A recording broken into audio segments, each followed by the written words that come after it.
Okay, are you guys ready? I'm ready. And Sorry. My husband's. go. All right. Good morning, everyone. I'm calling the Southborough Board of Health meeting to order at 9:30 a.m. on September 13th, 2022.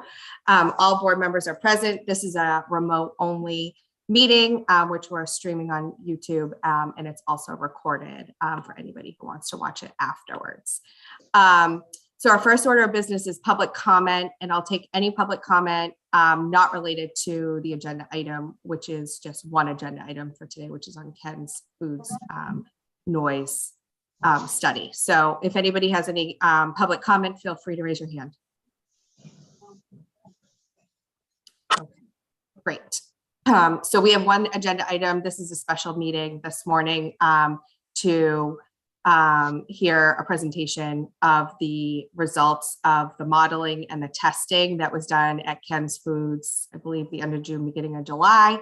So I'm going to go ahead and bring over David Coate, Mark Wallace, Bill Pizzoni, and Jim Bourne. And I'm going to hand it over to them. You all did receive the report already, and the report is available with the agenda posting online for the public to follow along. But I think we'll let the experts give us the presentation first, and then we'll open it up to questions. So good morning, gentlemen. Thank you for being here.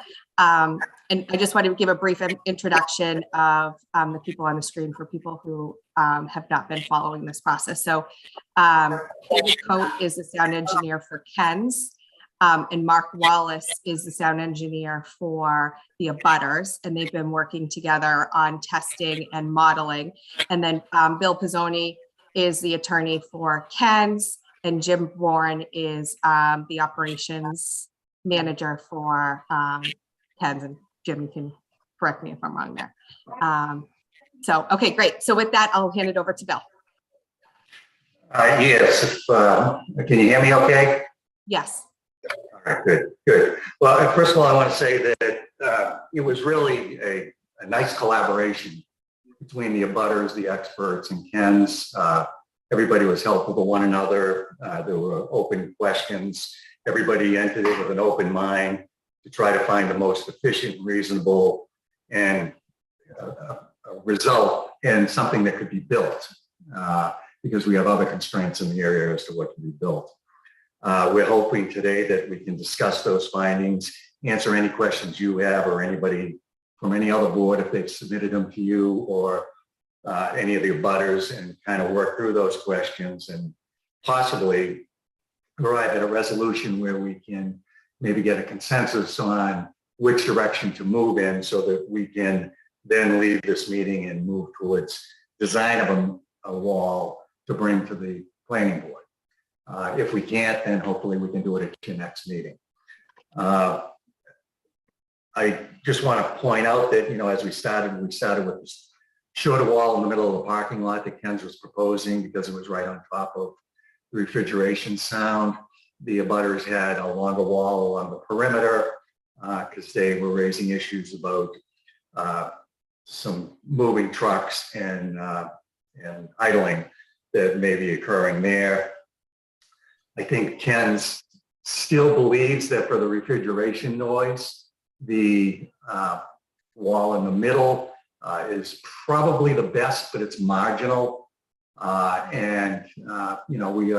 want to listen to everybody today and try to come up with a consensus of where we should go. You just should know that when we were looking at it, we came up with a shortened wall to avoid conservation issues that we might run into. Let's say the most glaring conservation issues, because there still will be conservation hearings on this and have to be discussed, because the footings on a lot of this will have to be in the buffer zone. But at least it appears we've been able to get everything out of the wetlands. So with that, I'll turn it over to David and Mark and let them walk you through all the technical data. because you sure don't want me running that by you. So Mark, I'll turn it to you and I'll let you and David tag team.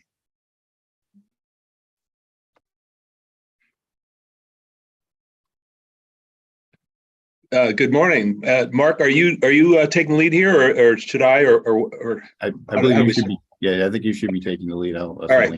Questions on that show. All right, just trying to comply with what Bill just said. All right, so I guess I should, unless everyone feels otherwise, I should just kind of quickly walk through the report. Does that make sense?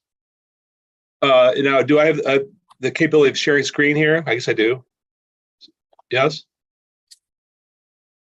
I'll try it. Share screen. You probably Should don't, be but, able to. oh, okay. Yeah, Thanks, let's see what happens. I'm on Zoom a lot these days, as I'm sure you all are. All right, can you see this? Yes. Yes. Oh, good. Wow. Well, we're off to a good start. All right, so I'm going to kind of blast through this, and then let's see. I guess protocol, Mark. Please feel free to jump in, just to interrupt, or for that matter, anyone interrupt with questions. I don't want to just fly through this and then, leave some important parts out. So let me I will fly through some parts that are, just sort of in the weeds, perhaps. So here's the table of contents. Introduction. This introduction refers back to reports preceding this one that provide quite a bit of context and studies leading up to this. This section 2 is on source noise measurements. What this is that there are quite a few things related to an actual engineering design of something like a sound wall that aren't necessarily required or warranted in some of the earlier studies. For instance, the first study that we performed for this just had a single measurement of reefer noise from 25 feet away. So because these refrigeration units have directivity issues, in other words, say you're at a 90-degree angle, the frequency content is different than if you're straight on. So things like that. There's high idle, low idle, things like this. So we did. Mark and I did a lot of detailed measurements of these reefer units, and this looks like a mess, but it actually makes sense from a scientific standpoint. These are all the different reefer units that we measured at. This happens to be at 25 feet, and the reason for all these differences is because of the different angles of the measurements. This is a frequency plot. So down here, can you see my cursor moving, by the way? Yeah. Okay, so down here, these are the low frequencies, mid frequencies, high frequencies.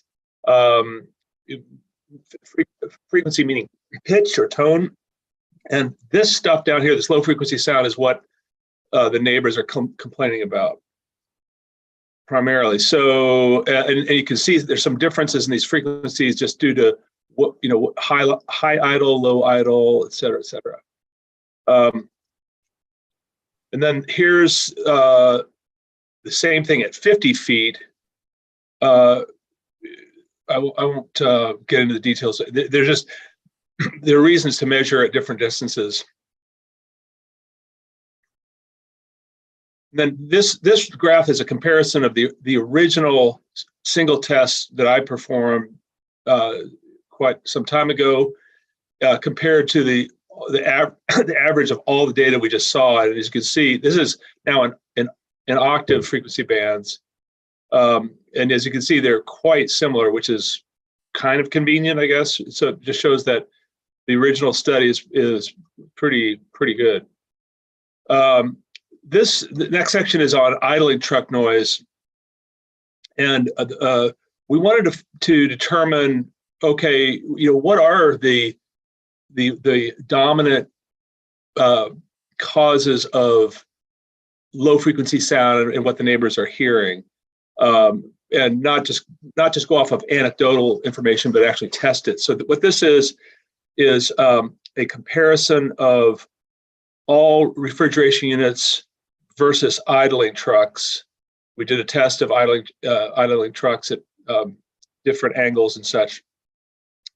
And you notice that again, low frequency, the primary problem is at 50 hertz. You can see this for the reefer noise. That's what the neighbors are hearing. So it's quite a low frequency. But compared to the idling truck noise, this difference is very large. So it's something like, 15 to 20 dB. So essentially what this means is that idling trucks are just simply a non-issue. And in terms of propagation into the community. And then of course, another sidebar issue is that trucks aren't even allowed to idle for any long-term, anything long-term. So this is helpful just to say, okay, yes, refrigeration units are indeed the culprit, not idling trucks. And then we did the same thing with truck pass-by noise. We did a bunch of pass-bys, truck pass-bys around the perimeter of the lot, measuring at 50 feet. And once again, it shows that here's reefer noise versus truck pass-by noise. And again, there's very, very large difference between the two. So again, this is showing that trucks that are going around the perimeter of the parking lot are really a non-issue in terms of low frequency sound. Also anecdotally, when we're doing the 550 foot measurement, which I'll get to in a second, just refresh your memory where that is, but it's 550 feet to the west of the parking lot. You really couldn't even hear the truck pass-bys compared to the refrigeration noise. So all this information just continues to corroborate. Yep, refrigeration unit noise is the culprit. So then here we get into the community sound tests, and these are just showing the locations of. Now, what this community sound test was that Mark and I wanted to just do a really simple test where you say, okay, reefers on, reefers off at some, not every residential location, because that would have been incredibly time consuming, but strategic ones, which are shown here: 68 Flag, 58 Flag, 48, 7 Eastbrook Farm. Here's back to the 550 foot location that I was referring to earlier. This is one of the original test locations. And this location is nice because you're close enough that so you can hear what's going on to some degree. And these further away locations are much more difficult to measure and hear. So the test condition had 20 refrigeration units on over in this area, and we have the exact location of those 20 reefer units, for future reference. And again, super simple test: turn reefers on, turn reefers off. What's the difference? And this is an important test because we wanted to be able to measure what the problem was at these, if we could, at these other locations. And that also is incredibly helpful / critical for the noise modeling, so that when you have a noise model of site and a noise barrier and so on, you can say, yep, that our noise model is in agreement with the measurements, or maybe it's not, and we've got to figure out why. I'm going to stop here for 1 second and just ask if any questions. Also ask if Mark, if you want to mention anything, because I'm kind of flying through this.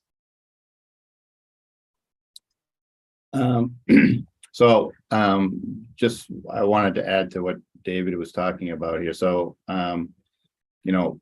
we work together sort of collaboratively on this process, so we had a number of virtual calls trying to work out the details of this analysis before going ahead and doing that. And I think a couple of important things that I found, and it was helpful, was looking at those idling trucks and the trucks moving around the area, because that helped to solidify if those particular sources are, potential issues for sound.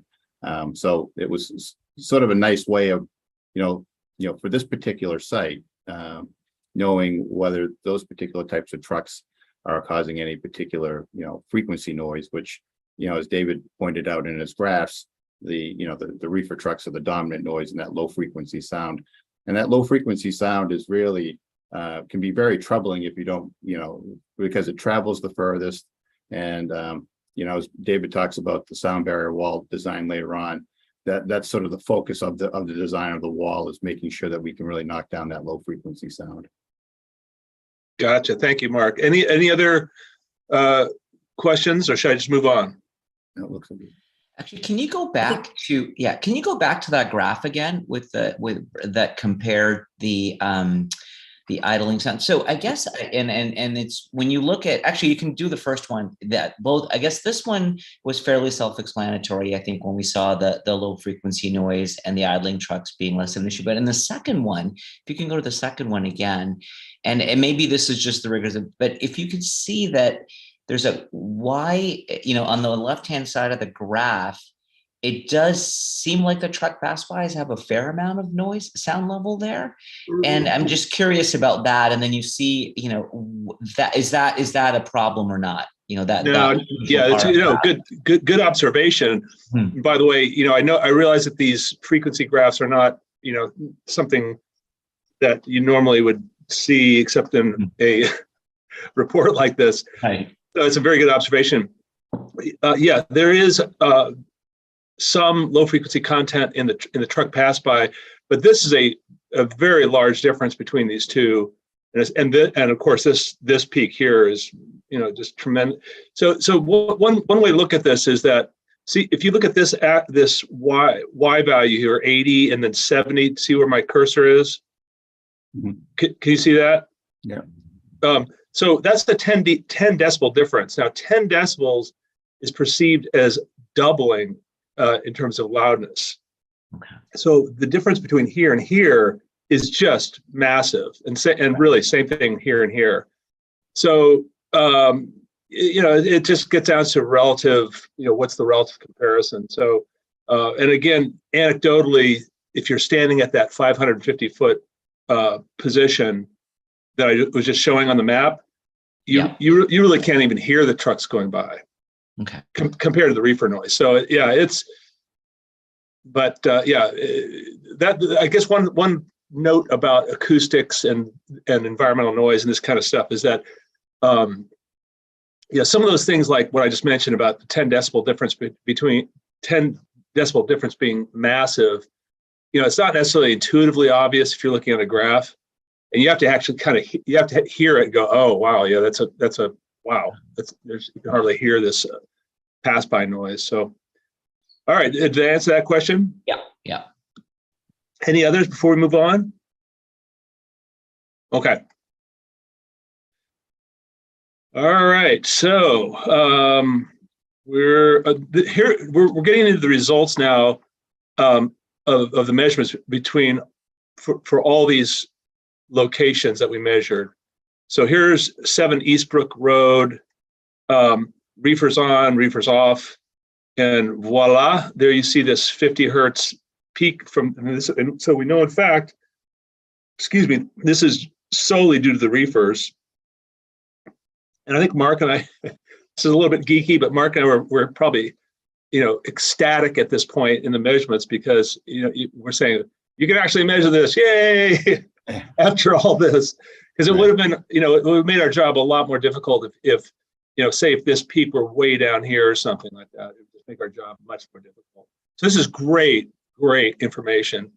And then here we go. See, this is all telling a story. When you're collecting data, you want to have corroboration and looking at data from different angles and say, yep, we have, we have corroborations. And so this is 48 flag, which is, let's see, that's I can go back to the map. That's right here. So we're kind of working our way around counterclockwise to these locations. So here's 48 flag, same thing. the peak is down a little bit. Look at this. This is kind of interesting. So at 7 Eastbrook, its peak was around 65 decibels. It's a little, it's kind of a hard thing to describe, because that's the decibel level at that particular frequency. So, and as humans, we don't hear as well at these low frequencies. So it's a little bit hard to describe, but again, good news. We can measure it at 48 flag. Here's 68 flag, which is the one that's closest to Route 9, and you've got the 50 hertz peak here, which is, again, we know for sure that that's reefer noise. This is when we turn off the reefers, this peak still remain at a much lower frequency, and it's very, very likely just Route 9 low frequency sound, vehicle sound, truck sound on Route 9, because reefers on, reefers off, it's still there. And so that demonstrates another sort of conundrum about this particular project, because the closer you get to Route 9, you've got that noise that's mingling with whatever reefer noise there is. And so it's, it really depends on where you live relative to these noise sources. Let's see. Here's 58 flag. Here's the peak right there, 50 hertz. Any questions on that data? David, I just have a question. Where were you located physically when you were doing these? Did you go to each location? Oh, yeah. You were, so you turned them on and off multiple times at each Correct. spot? Correct. So could you hear the difference? Oh yeah. Okay. Yeah.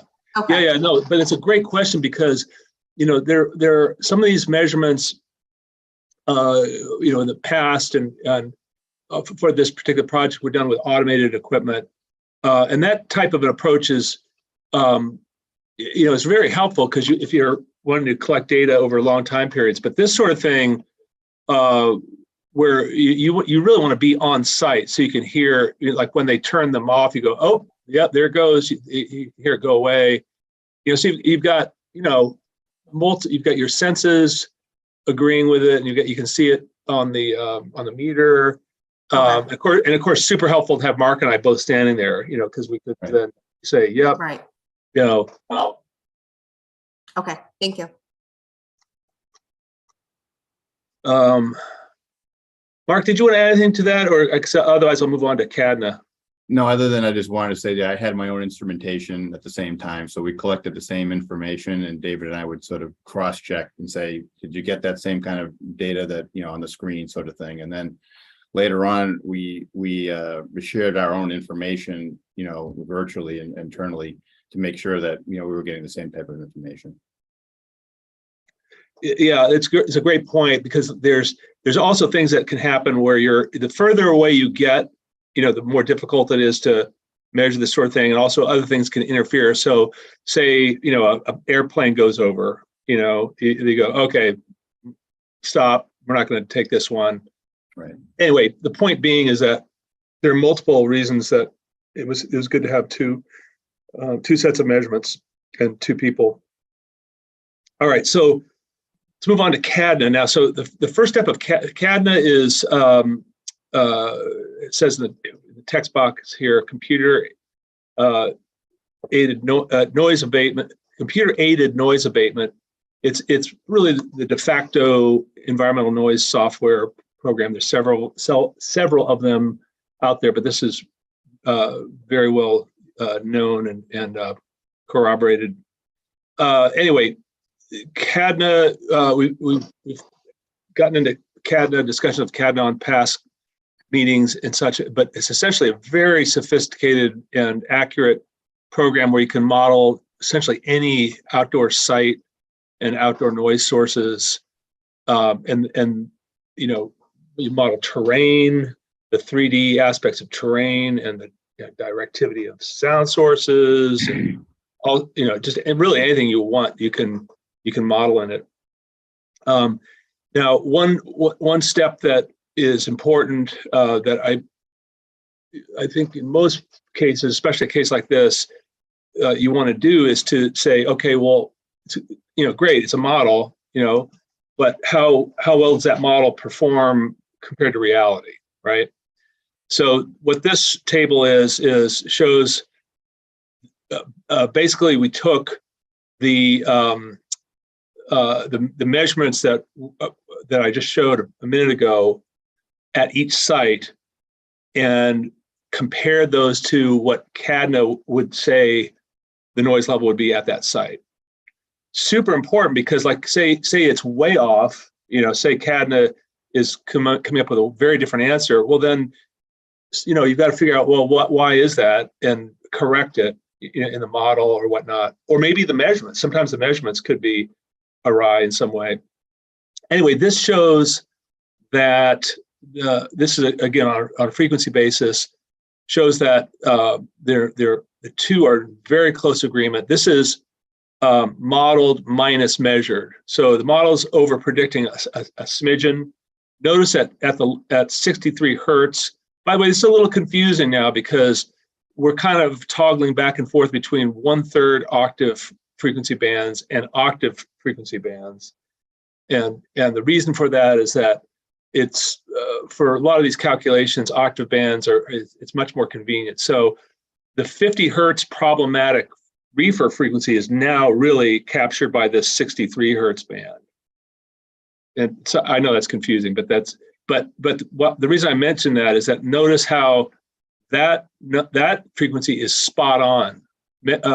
Modeled minus measured is 0. So it's really doing its job particularly at the frequency. But if you're within plus or minus 3 dB or so, or even 5 dB in some cases, you're doing great. So I'm super happy with that result. What that means is that when you design something in CADNA, like a noise barrier, you can be confident that, okay, well, it matched reality for case 1, it'll match reality for case 2. So here we go. We're getting into the noise barrier modeling and design. And this is I apologize for this mess, but it's just helpful to have pictorial representation of noise contours at the site. This is the overall site. Of course, you can see the Ken's building here. The dark blue color here is the reefer noise. And then it's so interesting. You can see how the topography changes all the noise contours. And so obviously, these darker red colors are where the noise is louder. And then as it dissipates, it goes to these softer yellow and green colors. But this is just the 20 reefers running, no noise barrier. Does that make sense? Okay. Yeah. All right, so then we get into the noise barrier options, and this is the one, this quote short noise barrier option is the one that we originally came up with. And the reason for this one was just, the closer it is to the reefer units, the better, in general.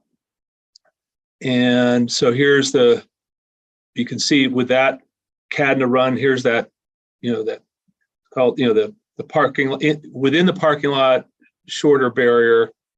You can see how it's, like the difference between this and this is pretty significant.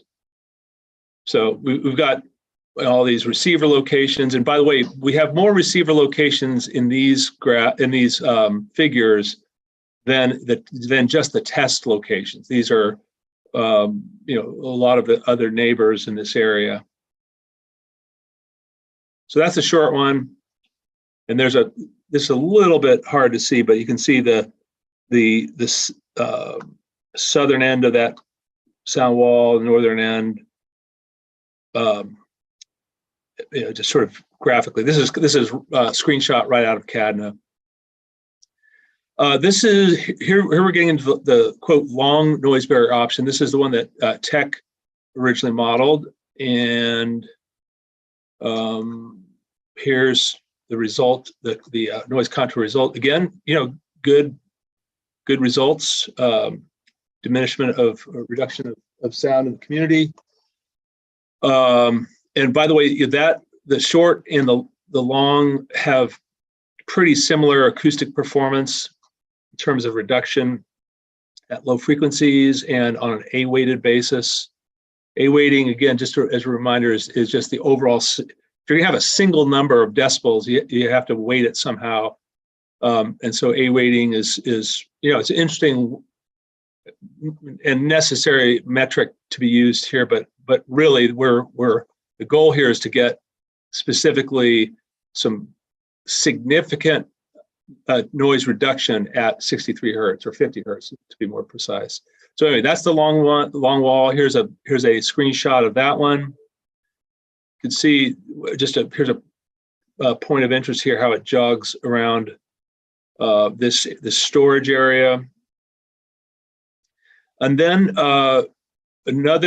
here's another option, which is essentially this option 2, but reduce somewhat in length and move slightly to the west. The reason was that we moved it slightly to the west was to try to avoid this jog, and so to have it be more out here and it's shortened a little bit. And and I'll explain more of that in a minute here. But here's the CADNA noise contours for this shortened perimeter wall. All 3 options have pretty good results. We'll get into that in more detail in a sec. Here's a screenshot of that one. You can see that it's been moved out a little bit to the west here. We had, as Bill was alluding to in his first comments, we had to deal with this area and this area a bit for wetlands issues and some other issues in terms of constructability and footings. Okay, any questions, comments thus far? I'll get into the numbers here in a second, but I just want to stop here for a second. Nothing? Okay. All right, so let's get into insertion loss. Insertion loss is just a fancy word for noise reduction. It's basically what's the difference in decibels when you insert a noise barrier in the acoustic path between a noise source and receptor. And let's see. So this is going to be kind of hard to see on Zoom, but this takes every test location, and shows the insertion loss. Far right, you can see the dBA value at each site. And, it's pretty good. This 7 Eastbrook Farm is a little bit anomaly, which we're not worried about because the general area of 7 Eastbrook is getting really good, is getting quite good performance. It's just there's some sort of unusual, very local topography issues going on here, which we can talk about if you like. But you can see that for most of these locations, we're getting like 9 decibels, 10 decibels of reduction at 63 hertz, which is fantastic. Going back to our discussion about doubling of sound levels at 10 dB, this would be like you could think of this as 50% reduction of loudness at those frequencies. So this is the short noise barrier option, insertion loss. This next one is the long barrier insertion loss. And again, similar values on an A-weighted basis, really good low frequency performance. Then finally, here's the shortened parking lot perimeter version. And again, same thing, pretty good, pretty good on an A-weighted basis, quite good on a low frequency basis. Any questions thus far? Okay.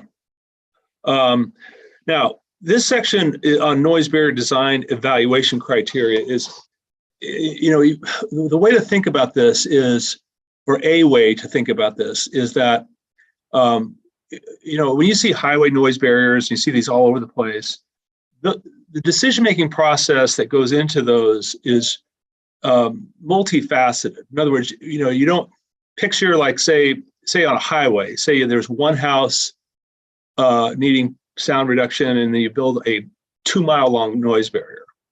Obviously that's not going to happen.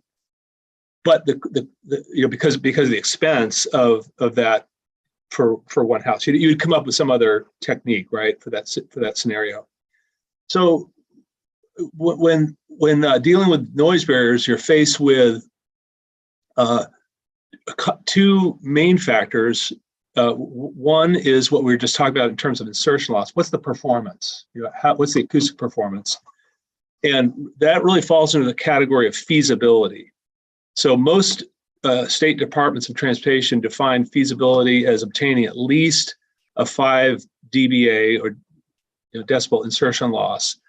And so that's usually done on where you say, okay, we've got these 5 homes that are getting at least 5 decibels or more, and then you do an average of those. So you say, on average, what's the insertion loss? And so if somebody gets 4 dB insertion loss or 3 or something like that, you don't count it. And the reason for that is that human perception is at 3 dB. So for instance, you wouldn't, a DOT would not consider a noise barrier feasible if you had a bunch of, like, say you had a noise barrier and you're trying to protect 10 homes and all 10 homes had a 3 dB insertion loss.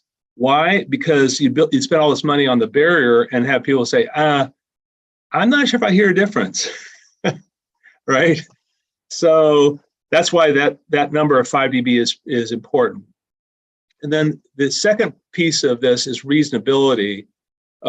Getting back to my first example of sort of ludicrous example of a long noise barrier protecting one house.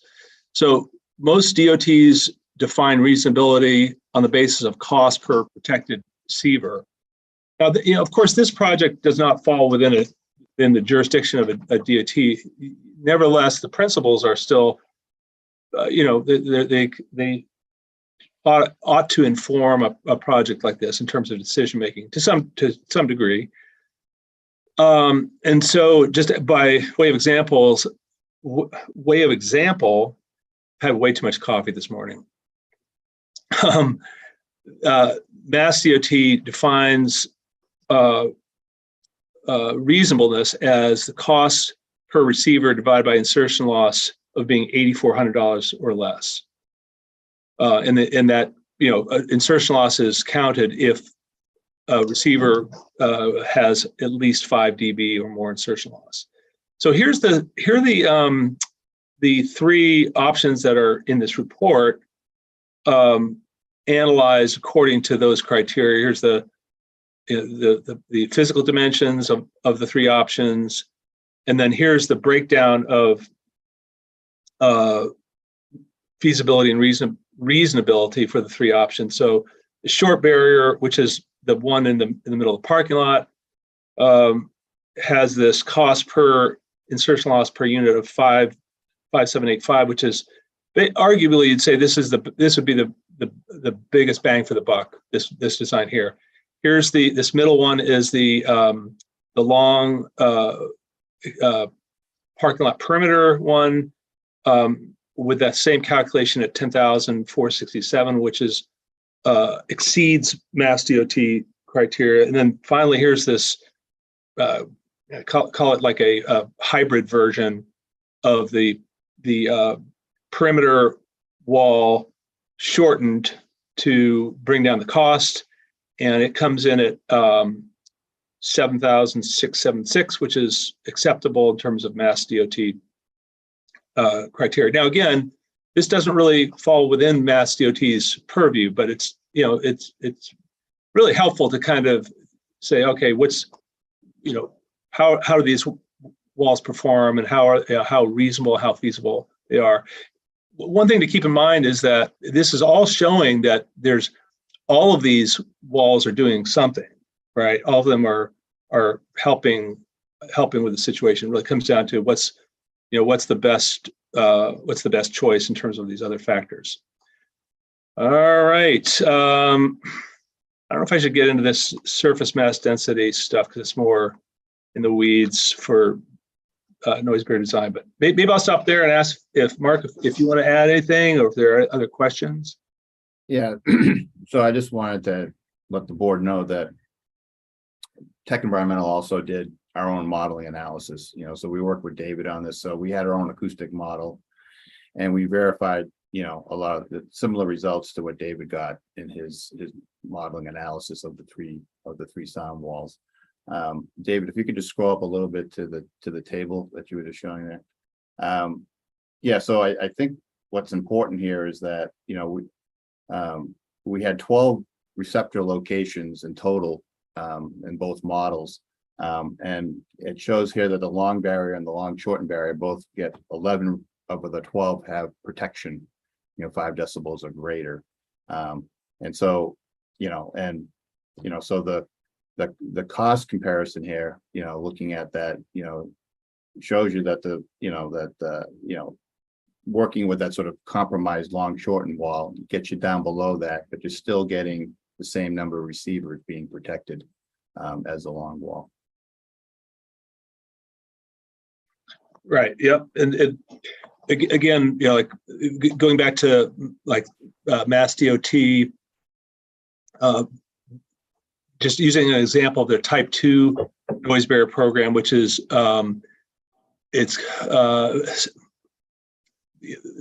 many states have this sort of thing where the states are going back to fix areas that never had the opportunity to have noise barriers, and so there's a ranking of, I'm trying to remember how many at this point, because this has been going on for quite some time, but a lot of potential noise barrier locations throughout Massachusetts, where when they have funds available, they'll go back and build. They'll say, okay, you're on the list, but you're number 32 on the list. Your location is number 32 on the list, or something. But they would rank this first one as a higher priority, even though there's fewer receivers being protected. But again, it really comes down to more of since a state agency is not like Mass DOT does not have jurisdiction over this. And this is more just informative in this case to help guide David, this. In theory, you could add more receivers. Like, you didn't include every address on flag. Correct. So the more That's receivers that you have, you increase your denominator, then your cost per unit Absolutely is going to decrease. So this is just directionally for us to understand the cost benefit analysis. Exactly. Okay. Yeah, and, exactly. And one other question for the receivers or the locations that are listed on here, they all didn't actually have receivers. Right? Correct. So some of these are your CADNA modeling. That's correct. So Okay. the bullet points are back to what I was saying earlier, is that we were pretty strategic about, Mark and I were pretty strategic about which receivers we selected for testing, just because for time's sake, Yeah. right. And also, people where we knew that, there's some issue of at their house, but this table here is to attempt to capture more locations than were tested. Yeah. Right. But by the same token, at some point, say someone, doesn't hear the sound or they're not complaining about it, then, it kind of may not be all that instructive to include, in other words, say you made this list twice as many receivers, Mm-hmm. It may not be all that instructive. So this is just a illustrative calculation. How difficult would it be to add an additional address to this model? Oh, you could do it. Yeah. Okay. Can I email you an additional address to add to this? I'm sorry, what? Can I email you an additional address? Yeah, I think so. Model? Well, we'll have to get the other authorities to weigh in on this, Bill and Jim. But just technically, that can be done. Now, just so you understand, if you add one home to this, it's not going to really change the overall calculation, you know? I'm not looking for it to change the overall. We just had a resident reach out Oh. last week that we hadn't heard from before. Okay. And if it's not a huge, I mean, I don't think we can go through the actual testing again, but I would like, if you can add it to your model. Yeah. Oh, yeah. just so that Yeah. we have it in Yep. there, that would be great. Okay. Yep. Yep. Nope. It shouldn't be a problem. Thank you. Any other questions or comments? Yeah, and I guess are you going to talk about 7 Eastbrook, right? And the uniqueness of that number? Oh, yeah. So yeah, it's kind of, it's a bit of an anomaly just because you know, Mark and I are not entirely sure of what happened here, but I've spent a little bit of time on this, and for the CAD model, I was using 1 meter topographic contours. So really, really high resolution topographic contours. And if you look at this particular house, there's like an island there, a literal kind of an island of topography. So it probably would have been better if we had tested, you know, at the house next door or something. Because when you go into CADNA and poke around in the houses around this area, they're all getting really pretty good performance. So, you know, it is what it is. I mean, you know, I don't think there's anything amiss here. It's just that it was kind of and the other thing too that's really interesting is that when we were dealing with this particular resident, they really had no complaints about low frequency sound. So, you know, which is again, you know, part of the takeaway there is like how far, you know, how far do you continue to go into the weeds of analysis, you know, to figure out, oh, why is that? Well, you know, it's still, there's all sorts of things that could be possible there, where their house construction, you know, the facade itself has a high noise level reduction value, or their quarters that would be affected at night are, you know, in some location within the house that just, you know, you just don't hear this type of outdoor sound that much. You know, who knows? But anyway, that's probably our best explanation at the moment of that site. If I could just add something there, I think if we were to, you know, take away the terrain area in front of the home in that general area, and, you know, flatten it out to be sort of the surrounding area, and then you could probably see more of a benefit, you know, because what essentially what it's already doing, I think, is that the topography is already acting as a wall for the homes there. Exactly. Yeah. So that's my thought on it, anyways. On my Yeah. It's like Chelsea, Madam Chairman. Yeah, I was gonna just, but also Chelsea, could you tell us which number flag or Eastbrook it was that all? It's actually on Lovers. Oh, it's on Lovers. Yeah, 20 Lovers. And Heather, correct me if I'm wrong. I'm pretty sure it's 20 Lovers. Correct. Yeah. That's quite a ways from these. Right. Yeah. David, this is not along that same like Flag Road, East Road area. Lovers, is it up Lovers? Because if I remember correctly, on Lovers It's Lane. like close to where 48. Yeah, then it Flag goes, is. right, it comes off Flag. Okay, and it goes up, though, right? If I remember Yeah. correctly. Yeah, all right. Okay, all right, that probably could be modeled. Tell me, but it probably didn't want it to, you know, be somewhere that we'd have to redo testing to look at it. No, but I think what was being asked was just to see what the result is in CADNA, right? Yes, that's Yeah. what I was asking. Yeah. Mhm. Okay. Because I mean, based on your table that you had above, David, it seemed like the actual data you got from where you had the receivers there was no difference at the 63 hertz, right? Well, we're right. I mean, there's always going to be some difference between measured and modeled, but Yeah. you know, we're as acusticians, we're ecstatic if that difference is less than 3 decibels or even Right. 5, frankly. Okay.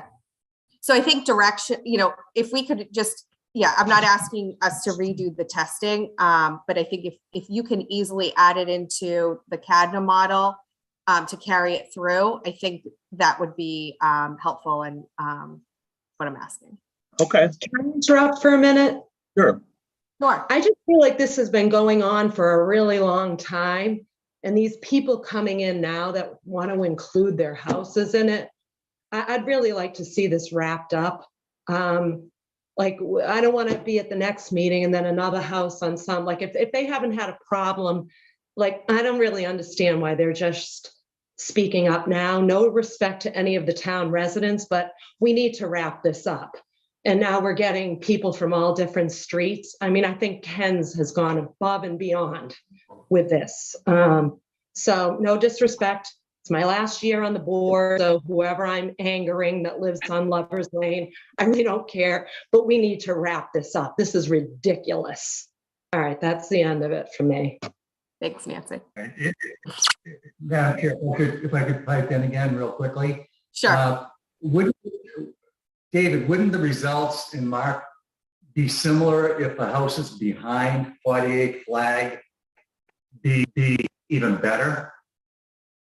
Well, yeah, I mean, it's yeah, I mean, we can certainly look up that address in CAD and see what the result is, but it's Well, what I was trying to get to is it a high likelihood going to be as good as or better than 48 flags results? I can't answer that, but we have to look it out. Okay. But you're right though. Like if say house A is right next to house B, and house B has a pretty good result, house A is going to have a very similar result. And just to be clear, my ask is not to hold up this process. It's if we can add it in as we're moving forward, great, but I'm not asking you to stop moving forward to add this in. Gotcha. So, Yep. I think Nancy's point's well taken. I certainly didn't want to ask to redo testing for an address that we haven't heard from. Okay, no, I mean, I think it's fine to run the model and everything and to update the report to submit to you and include it if that's what you'd like. Yeah, I don't have a problem with that. I just didn't want it to run 3 more weeks. I'd like us to move so we can do No, design. I don't think it's going to change our any decisions that we would make today. It's just if we can add it, that would be great. Nancy, you good with that? I am. I'd just like to see this wrapped up before we're into Agreed. the middle of winter and nothing is done because of extra, people at the 48th hour or whatever coming in and complaining. I hear you. Okay. I hear you. Thank you. Yep. No problem. We do have a hand raised in the audience. David and Mark, are you, are we at the point where we're going to talk through your recommendation and so we're done with the presentation part, or where are you at? Well, I think I'll have Bill weigh in on that. Yeah, I think I'd like to hear all the questions from everybody that's out there so that we can kind of wrap our arms around everything and make a determination. Okay. So Nancy or Safdar, do you have any questions, comments, concerns to this point? I do not. No. Okay, Safdar. Okay. My initial reaction to the comparison on the table for the different walls is what would happen with 24 and 28 flag with the 3 different models, and that those 2 addresses would not be above your 5 reduction in the short wall, but would be in the other 2 walls. So do you mind speaking to those 2 addresses specifically and what your thoughts are around those? Yeah, so I think this gets back to again what we're talking about in terms of there is some judgment and preference of this of those three walls. It's also kind of a question of degree because the for those locations to the northwest, the walls in general are have a tough time performing, a tougher time I should say, because if you look at the geometry, the reefers are further away from the wall. You're not breaking the line of sight as much, and so on and so forth. So the part of I'll say that let's take the short perimeter wall option, the parking lot perimeter short version. Quite a bit of barrier optimization went into that to just tweaking it, moving things around a little bit. And so, for instance, that 24 flag, for almost any wall configuration, you're just barely getting like 5-ish dB out of it, but by really carefully orchestrating what's going on with the north end of that wall, so and then part two of that is that I'm not aware that people have complained over there.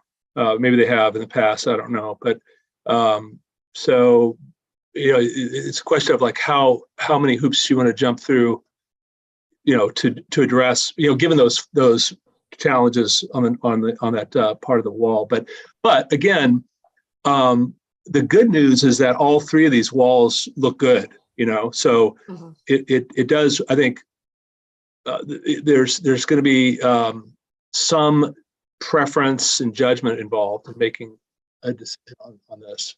Does that answer your question? Yep, it does. Thank you. And I just have two comments, but they're related, so I'll make it in one.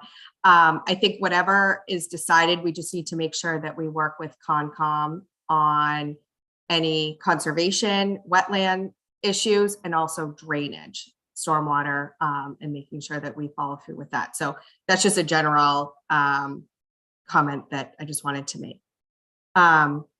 Okay, I'm going to go to the public participants, unless anybody on the screen has anything they want to add this time.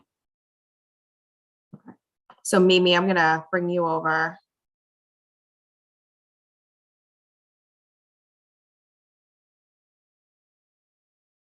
Good morning. Good morning. First, I want to thank the Board of Health for your collaboration on this. This has been a very successful process, and I really appreciate it. Mimi Luttrell, I'm a member of the Planning Board. My question is on the short barrier wall in the middle of the parking lot. When the modeling was done, where were the idling reefers placed? Were they on both the west and the east of the wall? The 20 reefers were in the loading dock area, and I can probably zoom in on that a little bit more if you like on the report. But they were placed where it's well understood and believed that they could be positioned operationally. If I could jump in, David, to answer your question, there's an area at the south end of the loading that is all the reefer doors, where all the refrigerated units line up to be filled. And directly across from that, there are another 10 days that they sit and wait in pre-idle, not pre-idle, but they run the refrigeration to pre-cool before they pick up at the dock. And then after they've loaded, they may pull there and sit there for a minute before they go out. So all the refrigeration units, all 20 of them, were put in those 10 days at the south end of the building, and the 10 days directly across from it, because that is where those reefer units are primarily located at all times when they're running. So although the graphic shows trucks parked on both the west and east side of the wall, there'll be no running reefer trucks on the west side of the wall ever? I'm not sure we can say none ever, but the general use by Ken's is that all reefers that are running are in that area of the bays and on that side of the wall. And obviously they would continue that process. Right now, those other units that you see on the other side of the wall, some of them are empty trucks, don't even have reefers on them, or they're reefers that aren't running, that are just sitting there waiting for a truck to come and get them. They don't have to run until they're pre-cooling before they're loaded, or directly after they're loaded, during loading, and once they leave. So they shouldn't be on that side. I mean, I can't give you 100% guarantee, but that's what the rule of law ends at. So what I'm getting at, if there are running reefers on the west side of the wall, the sound from them will not be mitigated by the wall in the middle of the parking lot. Correct. The whole idea of this, but the whole idea of this was to run maximum number of reefers that would be located at the loading docks and pre-cooling to get filled up. They don't sit on the other side of that wall idling or with their reefers moving. They're all on the east side of the wall, not the west side of the wall.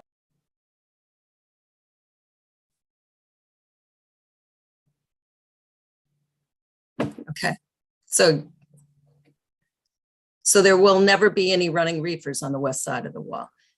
Because the point is to mitigate all this sound to as many neighbors as possible. And if there are any I understand reefers, that, but I can't tell you that there never will be on that side of the truck running, that side of the wall running. All I can tell you is the practice of filling and loading reefers and running them at Ken's will be on that east side of the wall. okay. It is now. And Mimi, when we did do a site visit there, and we did observe that even though there isn't a wall there now, the spots that would have been on the east side of the wall were occupied by the reefers. We did not observe, and Nancy and Heather were there, they can certainly weigh in here. We did not observe any reefers running towards the west side of the parking lot. Same. And I've been there a few times, same. Okay. I just want to make sure, because this is a huge endeavor, and want to make sure that this works and that it covers as many properties as possible.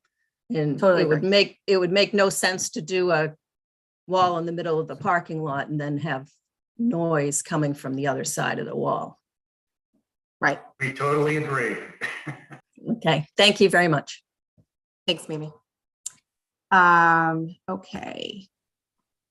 Mr. Farrington, I'm going to bring you over. And we do have one member that has a hard stop at 10:40. So I'm just going to keep that in mind. Thank you. Okay, I'll be very brief. Hopefully you can hear me. Kevin Yes. Farrington, 58 Flag Road. I just want to thank you for all this effort. All the parties, including Board of Health, for spending the time on this. Just one minor clarification, 24 Flag Road was Chuck Hagedorn's house. He was one of the original complainings or whatever. And his property was actually one of the subject properties for the May 2020 sound monitoring study that David Coate had done. There is definitely an issue up there. There have been complaints from that property. Chuck has since moved. I don't know if the new homeowners know where to complain or not, or whether they even hear the noise or not, but just wanted to point that out. Thank you so much. Okay, thank you. Okay. Safter and Nancy, any other follow-up questions that you want to ask? Okay. I don't think so. Hi, No. Nancy. Okay. No, I don't have any. Okay. So I guess where I'm at, and Nancy and Safter can certainly weigh in here. I'm not a sound expert. I think I followed 85% of what David spoke about this morning. I think I've learned a lot through this process, and I definitely appreciate you being patient with all the questions that we have on getting us up to speed here and trying to talk in layman's terms. But I think I would be most comfortable with David and Mark giving their best recommendation on what the best scenario is for the residents, and what as obviously you're both very professional in your field, but I guess I would look to you for what would be the best case.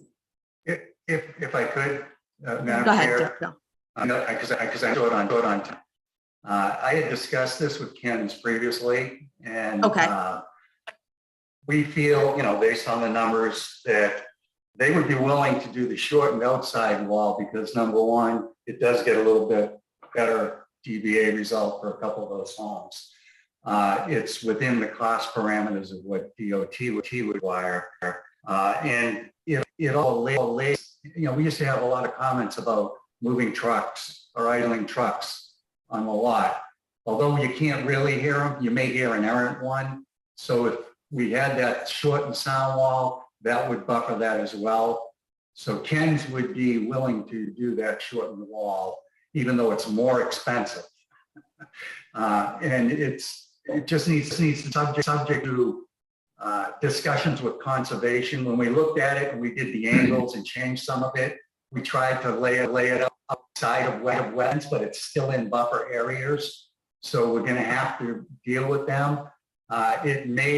The shape of it may change. The length of it may not change, but it's going to be somewhere like 700 and 720 feet, but it may have to jog a little bit or change a little or arc a little to get outside of wetlands. So I'll present that on behalf of Ken's. Maybe that will short circuit discussions and see what people go. I think it does. Assuming that David and Mark are going to give me a thumbs up, that I think any of the options are probably, they're an improvement, right? And they would have been, reduced the sound on at all addresses. And it sounds like, at least from my layman's takeaway, is my concern on the 24-28 flag. And Bill, I think you just addressed that by going with the shortened longer wall, or whatever we want to call it. So Safdar, Nancy, any comments on what Bill just said? Yeah, well, again, thank you to all of you, because again, knowing nothing about sound and the engineering and all this stuff, it's been really, really helpful to understand all this. And the meeting ground seems to be the best solution. And again, that's not coming from an expert, but just eyeballing your data is that middle cost, that middle ground seems to cover everybody and takes care of the concern on Eastbrook, where it's clearly topography, because initially they weren't getting a lot of noise to begin with, it sounds like. So, but again, that's from very layman's terms. But I do feel, I don't know how, you feel, Nancy or Chelsea, about it, but I think that medium ground seems to be the best way to go. Again, not looking at a lot of other factors that I don't know as much about, but. Yeah, just my own. Oh, sorry. Go ahead, Mark. I was just going to say, I think it's a good solution. Because it does protect, a couple of more homes to the north, sort of good middle ground. And I think David and I have spent a lot of time and effort, studying the different design walls.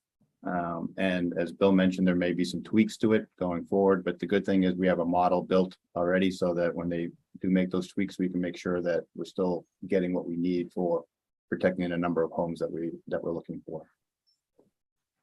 Great. Nancy, you good with that? Okay.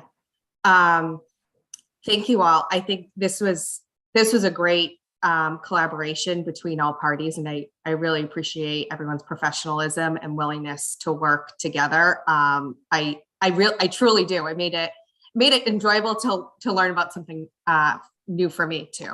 Go ahead, Bill. Yeah, I just want to say Mimi, I hope this addresses the planning board's issue because I'm sure that was brought up last night. I wasn't able to watch the hearing. But also, we're going to need support from everybody, both at planning board when we bring the plans forward and with conservation.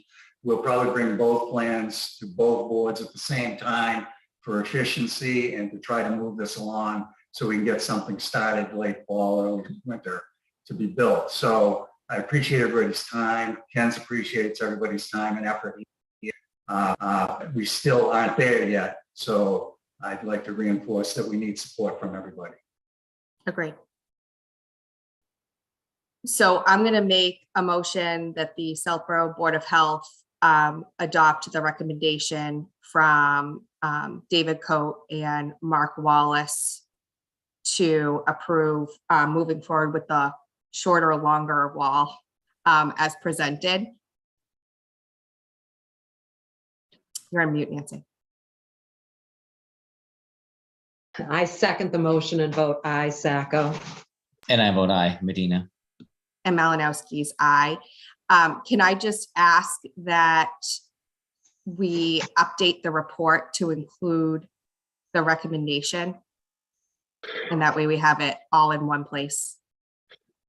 Sure. So just a real quick comment there.